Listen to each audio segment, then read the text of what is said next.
Hello everyone, welcome in Kiran learners academy. हम कर रहे थे जीएस के लिए दोस्तों सीजीएल महाफाइनल सीरीज, और इसमें हमारा टारगेट था सीजीएल में प्रीलिम्स के लिए जो भी क्वेश्चन पूछे हैं जीएस में 2020 से लेके 2025 तक, वो सारे के सारे हम सीजीएल महाफाइनल सीरीज में वो सारे के सारे टाइप, वो सारे के सारे पीवाईक्यू हम कवर कर रहे हैं। और इसमें इससे पहले 8 चैप्टर हमने कवर किए थे। अभी स्टार्ट करते हैं, यह chapter number 9, that is physics. Physics से जो भी क्वेश्चन आए थे या पूछे गए हैं वो सारे इस वीडियो में कवर करेंगे। तो चलिए दोस्तों स्टार्ट करते हैं। Question number 1, what is the name of the phenomena in physics and astronomy which involves the splitting of spectral line into two or more components of slightly different frequency when the light source is placed in magnetic field? Hindi में पढ़ा दोस्तों। भौतिक और खगोल विज्ञान में उस परिघटना का नाम क्या है जिसमें एक चुंबकीय क्षेत्र में प्रकाश स्रोत को रखने पर कुछ भिन्न आवृत्ति के दो या दो से अधिक घटकों में वर्णक्रमीय रेखा का विभाजन सम्मिलित है। तो इसे कहते हैं, ध्यान रखना आपको, राइट आंसर होगा इसका, that is called Zeeman effect. Question number 2, what is the correct order of radiation in descending order of frequency? Frequency का ऑर्डर दोस्तों ध्यान रखना आपको, सबसे ज्यादा फ्रीक्वेंसी होती है एक्सरे की, फिर इंफ्रारेड की, फिर माइक्रोवेव, देन रेडियो वेव्स। तो यहाँ पे जो राइट आंसर होगा ये होगा option third. Question number 3, a light bulb working on a 18-volt battery draws a current of 3 ampere. What will be the resistance of the bulb? अब आपको पता है दोस्तों, according to Ohm's law V equal to I R होता है। ठीक, आपको resistance बताना है। रेजिस्टेंस क्या होगा? V बाई आई होगा, इसके बराबर होगा आर के। तो वोल्टेज कितना है? 18 वोल्ट है। करंट कितना है? 3 है। तो आर की वैल्यू 3 की 18, 6 ओम। आर बराबर क्या आएगा? 6 ओम। राइट आंसर होगा option first.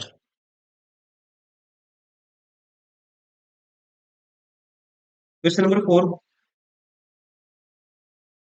the equation F is equal to K into a Q1 Q2 बटे R square is representation of where F is the attractive and repulsive electric force of two point charges Q1 and Q2। Q1 Q2 क्या है दोस्तों? Point charges है, और R उनके बीच का distance है। ठीक है, और ये जो इक्वेशन ये किस फॉर उसको बताता है, किस नियम को बताता है, ये आपको बताना है। ठीक है, तो ये है, ध्यान रखेंगे। राइट आंसर होगा, आपने 12th में पढ़ा होगा फिजिक्स में, पहले चैप्टर है columns law. Option four is correct. Columns law कहता है दोस्तों, एफ किसके बराबर है? के कांस्टेंट है, Q1 जो चार्ज है दो, ठीक है, positive and negative charge Q1 Q2 बटे में आर स्क्वायर। क्वेश्चन नंबर 5, निम्नलिखित में से क्या सत्य है, ट्रू कौन सा है, ये आपको बताना है। पहला कहता है, Ampere's law describe the relationship between electric current and magnetic field it produces. ये अपने आप में ध्यान रखना, स्टेटमेंट क्या है? करेक्ट है। Maxwell equation are the set for fundamental equations governing electric and magnetic fields in the absence of charges and currents। ये स्टेटमेंट गलत है, तो इसलिए आंसर होगा only one is correct. Right answer होगा option four. Question number 6, which of the following gases emits red light when electricity is passed through it? कौन सी दोस्तों जो गैस है, कहते हैं किस गैस से विद्युत प्रवाहित करने पर लाल प्रकाश उत्सर्जित होता है? लाल प्रकाश उत्सर्जित होता है, तो ये है गैस, दैट इज न्यून। राइट आंसर होगा ऑप्शन फर्स्ट। कौन सी गैस है दोस्तों? ध्यान रखना है, न्यून। Question number 7, which of the following is used as the cooling medium for the large hardened polymer LHC and the superconducting magnets in MRI scanners and NMR spectrometers? ठीक है, तो कौन सा है दोस्तों एज ए कूलिंग की तरह use किया जाता है? Which of the following is used as a cooling medium for the large LHC and superconducting magnets MRI scanner में एंड NMR स्पेक्ट्रोमीटर में? तो इसका ध्यान रखेंगे, ये दोस्तों, ये इसका राइट आंसर होगा, ये है हीलियम। ठीक है, इसका यूज किया जाता है हीलियम का।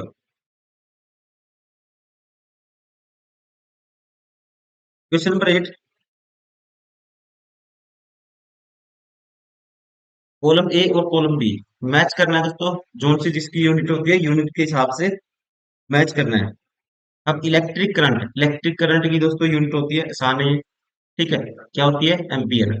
मतलब पहले का डी आएगा, एक ही ऑप्शन है जिसमें पहले का डी है, ऑप्शन थर्ड क्या होगा, करेक्ट होगा।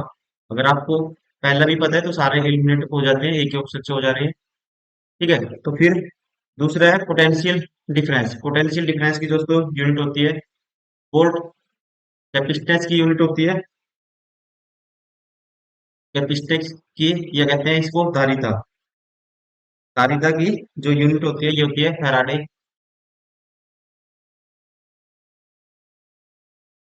और इंडक्टेंस की हेनरी। राइट आंसर होगा option third. Question number 9, which scientist suggested that the magnet must also exert an equal and opposite force on the current carrying conductor। ठीक है, किस साइंटिस्ट ने कहा था जो मैग्नेट है, ठीक है, आल्सो जो एक्सर्टेड मतलब कि फोर्स लगाते हैं equal and opposite force on the current carrying conductor पे। तो ये दोस्तों ये कहा था, राइट आंसर होगा इसका option second, Andre Andre Marie Ampere ने। ठीक है, आंद्रे मैरी एम्पियर ने, राइट आंसर होगा option second.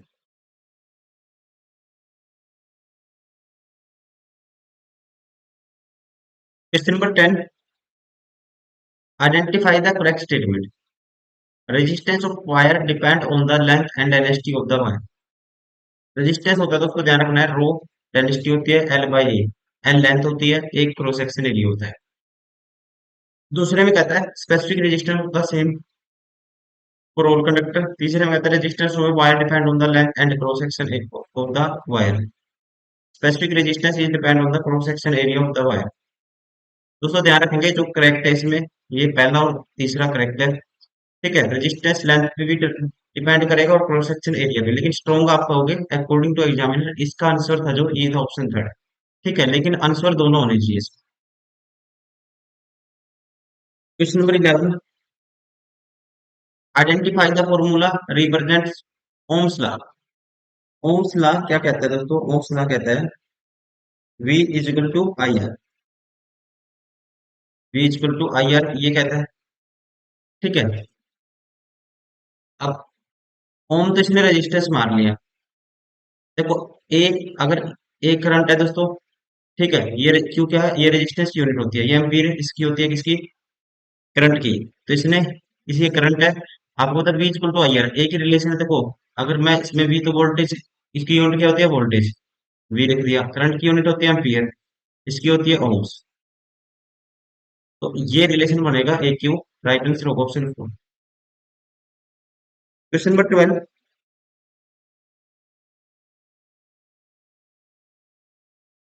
The electromagnetic spectrum describe describes the full range of light that is generally divided into dash region and of the wavelength and in order to of increasing energy and frequency। तो यहाँ पे ध्यान रखेंगे right answer होगा option third.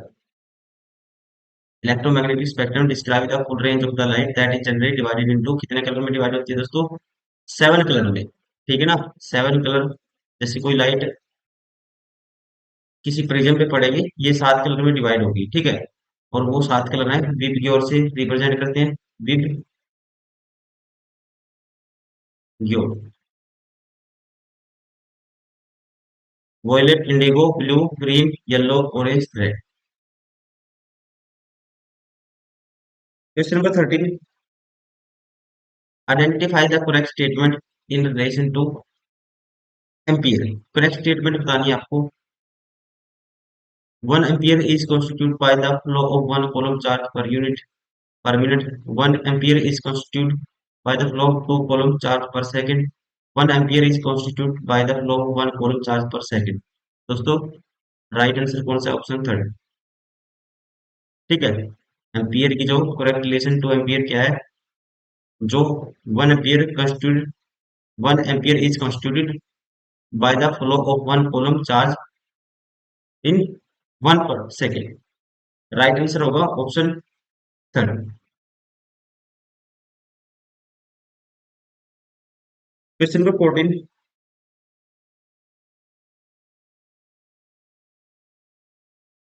How is the image formed by the plane mirror? How is the image form by the plane mirror? Plane mirror से दोस्तों जो image बनेगी ये बनेगी, राइट आंसर होगा हमेशा virtual and direct. Option second is correct.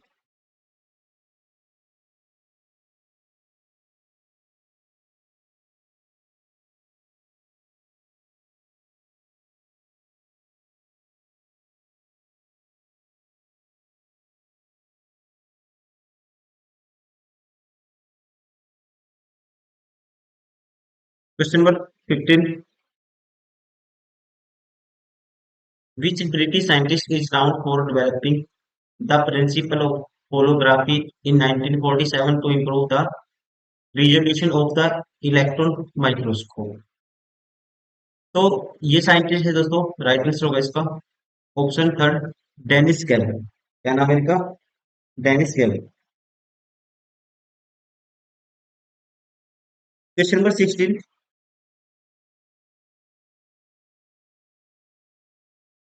Which of the following pair of the position of object, position of image, size of image या of image is not correct for concave mirror? कौन सा दोस्तों correct correct नहीं है? ठीक है, not correct about concave mirror.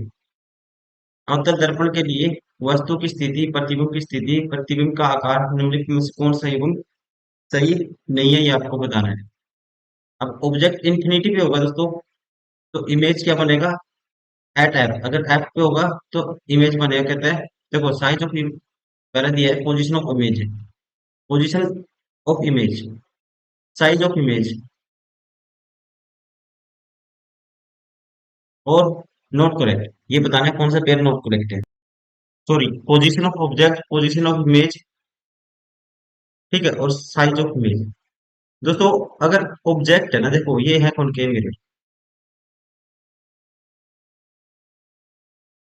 ये principal focus है, सॉरी प्रिंसिपल एक्सिस है, पी पोल है ये, और ये एफ है, फोकस बोलते हैं जिसको।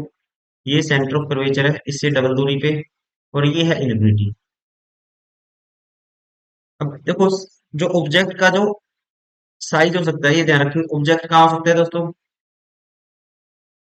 इन्फिनिटी पे हो सकता है, दो इन्फिनिटी और सेंटर के बीच में हो सकता है, तीन सेंटर पे हो सकता है, चार सेंटर और फोकस के बीच में हो सकता है, पांच फोकस पे हो सकता है, छह यहाँ हो सकता है।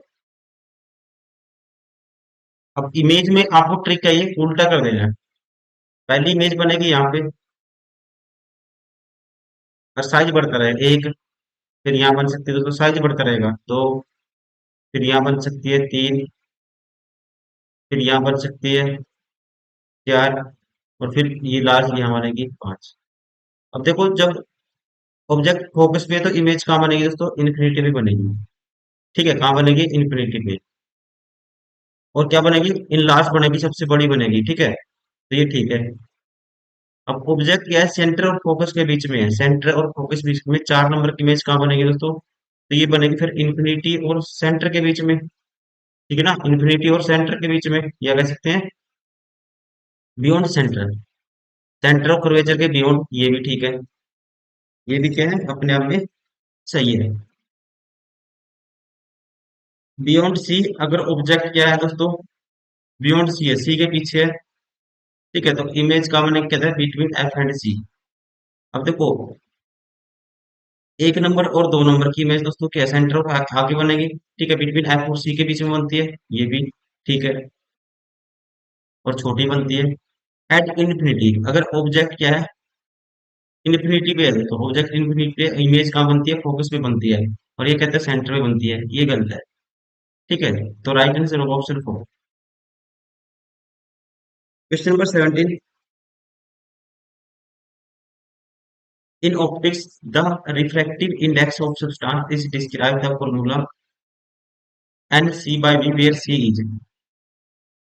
दोस्तों रिफ्रैक्टिव इंडेक्स म्यू ये होता है, ध्यान रखेंगे, ये होता है C by V।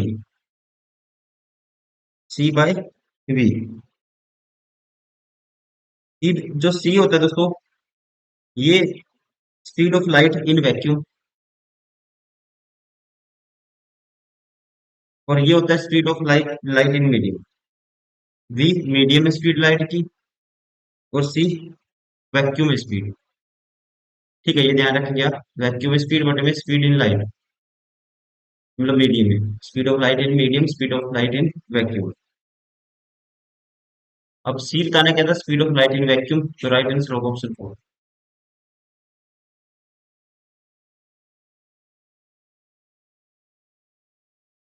Question number 18, what happens to the motion of the particles has temperature rises. ठीक है, मोशन पे क्या इम्पैक्ट पड़ेगा, अगर दोस्तों टेम्परेचर बढ़ाएंगे पार्टिकल की मोशन पे क्या इम्पैक्ट पड़ेगा। ठीक है, तो टेम्परेचर बढ़ने से पार्टिकल क्या करेंगे, मूव फास्टर, तो ठीक है स्पीड से या कह सकते हैं कण तेजी से चलेंगे।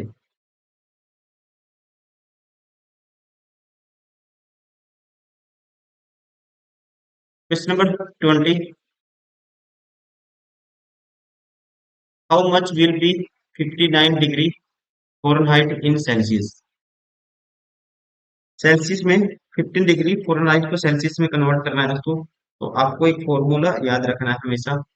सेल्सियस से रिलेशन होता है फ़ारेनहाइट का, F-32 इंटू में 5/9 बराबर सी के होता है। ठीक है, ये याद रखना आपको, F-32 इंटू में 5/9 बराबर है सी।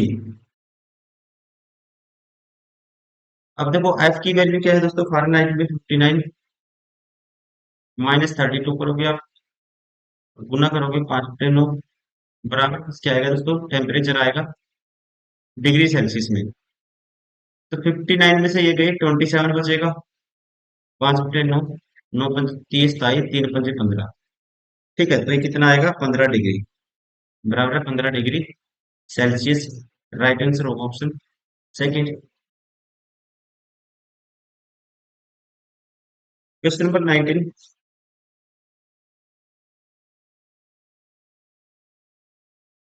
who propounded the famous equation E is equal to mc square इन 1905। दोस्तों ये इक्वेशन किसने दी थी, ठीक है, दैट इज राइट आंसर होगा इसका option third, Albert Einstein. Albert Einstein. Question number 21, निम्नलिखित में से कौन सा कथन सही है, कौन सा कथन है जो सही है, ये हमें बताना है। Joule is unit of work, दोस्तों पहले ही ठीक है, जूल क्या है, यूनिट ऑफ वर्क होती है। ठीक है, यूनिट ऑफ एनर्जी या कह सकते हैं वर्क की यूनिट क्या होती है, joule. Question number 22, which of the following is the horizontal distance between two successive crest. ठीक है, horizontal distance between two successive crest, तो उसे बोलते हैं, यहाँ पे जो राइट आंसर होगा वेवलेंथ। क्या बोलते हैं दोस्तों, wavelength. Question number 23,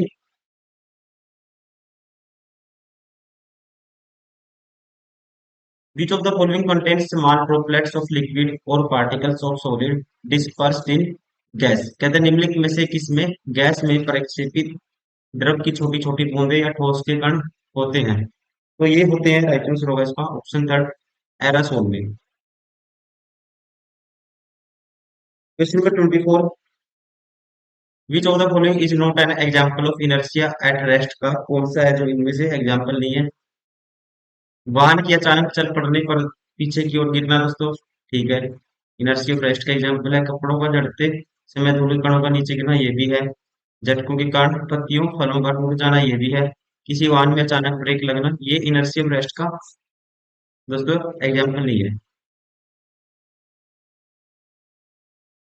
question number 25, select the option that is true regarding the following two statements labelled assertion A and reason R. ठीक है, इसके रिगार्डिंग दो स्टेटमेंट आपको बतानी है, कौन सी, ठीक है, कौन सी इनमें से कौन सा ऑप्शन करेक्ट होगा उसके रिगार्डिंग हमें देखना है। अब पहला दोस्तों एजर्शन में कहता है एक वस्तु चिकनी सतह पर तुलना में खुदरी सतह पर कम फिसलती है, ये ठीक है अपने आप में स्टेटमेंट। ठीक है ना।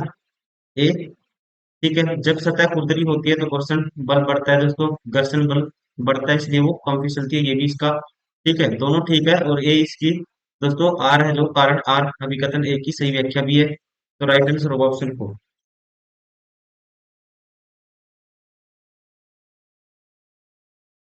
Question number 26, which of the following correct about the uniform acceleration, uniform acceleration के रिगार्डिंग कौन सा करेक्ट है दोस्तों, ये बताना है हमें। ठीक है, तो इसमें पहला कहता है an object moving in frictionless surface can gain uniform acceleration. Second कहता है an object under free fall in an example of uniform acceleration. तो यहाँ पे ध्यान रखेंगे, मुक्त रूप से गिरने वाली एक वस्तु एक समान त्वरण का एक्सेलेरेशन का उदाहरण है, यूनिफॉर्म एक्सेलेरेशन का। Right answer option second. Question number 27, the SI unit of speed is, दोस्तों स्पीड की जो एसआई यूनिट होती है ये होती है मीटर पर second. Option first is correct. Acceleration is equal to the range of change of dash. दोस्तों ध्यान रखेंगे, एक्सेलरेशन हमेशा इक्वल होता है rate of velocity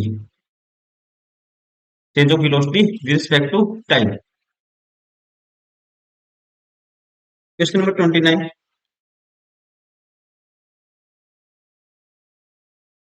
which physical theory explain the generation of thrust by rocket engines, jet engines and deflating balloons. तो ये theory है दोस्तों, एक्सप्लेन करती है इन सबको। राइट आंसर होगा option first, Newton law of motion. Question number 30, the given equation describe the dash relation S is equal to U T plus half A T square. ठीक है, तो ये दोस्तों राइट आंसर होगा, इसका ध्यान रखेंगे। पोजीशन टाइम क्या डिस्क्राइब करती है, पोजीशन टाइम। ठीक है, एस क्या है इसमें डिस्टेंस है, यू इनिशियल वेलोसिटी है, ए एक्सेलरेशन है, टी टाइम है। दोस्तों ये था मोस्ट इंपोर्टेंट फिजिक्स के वो सारे क्वेश्चन जो 2020 के बाद एसएससी में पूछे गए थे। उम्मीद करता हूँ आपको वीडियो पसंद आई होगी। साथ ही साथ अगर आप एसएससी का कोई भी एग्जाम एक कम टाइम में क्रैक करना चाहते हैं, उसके लिए हमारी ये बुक भी आती है कि पब्लिकेशन की मोस्ट इंपोर्टेंट बुक है, सारी की सारी। हर बुक में आपको सारे क्वेश्चन मिल जाएंगे, जितने भी एसएससी ने आज तक पूछे हैं सारे क्वेश्चन तो मिल ही जाएंगे। साथ ही साथ हर क्वेश्चन का आपको डिटेल सोल्यूशन, शॉर्ट सोल्यूशन दोनों मिलेंगे।